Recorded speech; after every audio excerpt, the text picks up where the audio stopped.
You sit across from a man who already suspects the truth, his fingers tapping the table in a slow, controlled rhythm as your false name hangs in the air, fragile and close to breaking.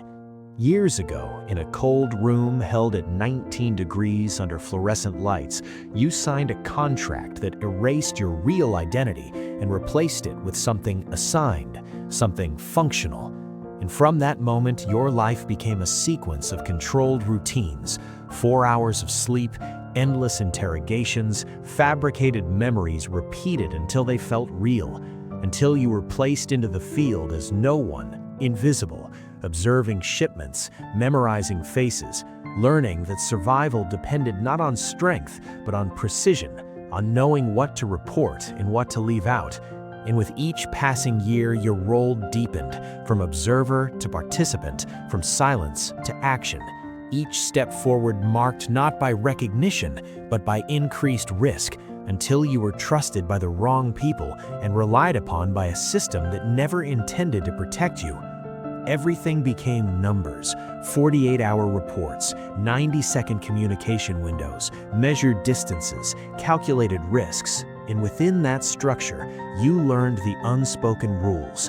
Never stand out, never disappear completely, never believe you were in control. So you adapted, adjusting details, omitting fragments, surviving through quiet compliance as people around you vanished without explanation, teaching you that removal required no warning. Over time, your identity eroded without resistance, your voice shifting, your habits tightening into patterns, relationships dissolving because connection created vulnerability, until isolation was no longer imposed but necessary. And then the message arrived, short, encrypted, final. You've been compromised. Yet no extraction followed, only silence, confirming what you already understood, that you were more valuable left in place than brought back. And now, in this room, the man slides a gun across the table and tells you to prove yourself. The target innocent, irrelevant, chosen only as a measure of your loyalty. And you do not hesitate, because hesitation is risk, and risk is exposure. So you pick up the weapon, feel its familiar weight, aim, and pull the trigger with steady hands, not out of conviction, but because the system has already shaped the outcome.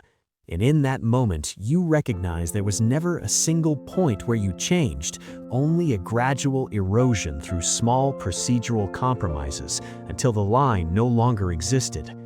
Afterward, nothing happens. No acknowledgement, no consequence beyond continuation, because the system does not react, it proceeds. And eventually, it releases you the same way it took you, quietly, without ceremony, dissolving your role and replacing you with someone new, someone sitting in another cold room at this exact moment, listening to the same detached voice, holding the same pen, beginning the same cycle. While you remain outside it now, aware that the structure never needed you, only someone like you, and it continues, precise and uninterrupted, as if you were never there at all.